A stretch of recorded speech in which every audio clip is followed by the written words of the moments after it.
Let's go deeper here into the death of Pope Francis this morning. Following news of his death from the Vatican, he was the first Latin American and first Jesuit pope. Since he was named leader of the Catholic Church in 2013, Pope Francis advocated for inclusion and justice.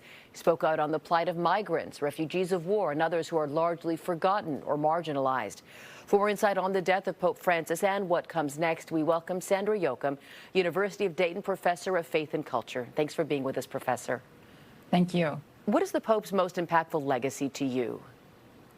For me, when I reflect back on the Pope Francis's 13 years in the Holy See, I would say three words come to my mind. The first is peripheries.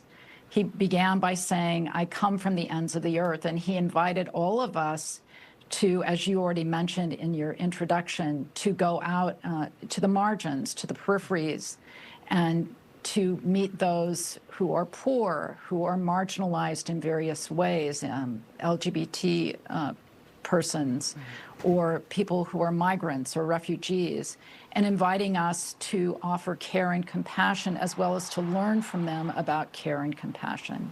Then the second word is mercy. He himself described himself when he first became Pope as a sinner who experienced God's mercy.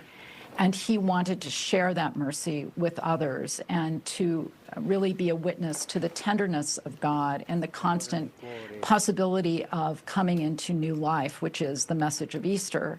Then the third, I would say, is joy and wonder. His first apostolic exhortation was the joy of the gospel, and Laudato Si, which called us to really address the climate crisis, also talked about the wonder of creation. And all of that, it seems to me, was a part of his insistence that God is a God of surprises and offers us constantly new opportunities. So I think in many ways it's appropriate that his death comes on Easter Monday as we celebrate the new life that we're invited into with Christ. You mentioned the Pope did not shy away from controversy. You mentioned LGBTQ+ issues. He also spoke on the clerical sexual abuse scandal. Yes. Do you expect the next leader of the Catholic Church to be as outspoken? It's hard to predict, as you probably well know. I hope that the next Pope will continue to be as insistent as Pope Francis was to protect minors and to really address all of the issues that surround clerical abuse in all its forms. And certainly there's that opportunity.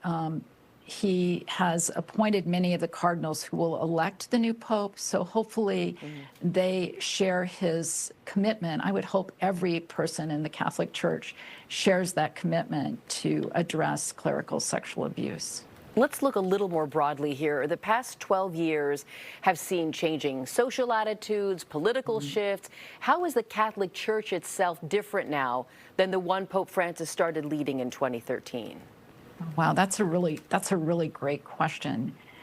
I think that I'm not sure I would say these are dramatic changes, but I think one of the things we see is the continued growth of the Catholic Church in the global South, so Latin America, even in parts of Asia, and some diminishment in what would be considered the more traditional Catholic countries, such as Western Europe or the United States and Canada. I also think that there is a hunger for a deeper spirituality among many people, and I think that Pope Francis was trying to address that.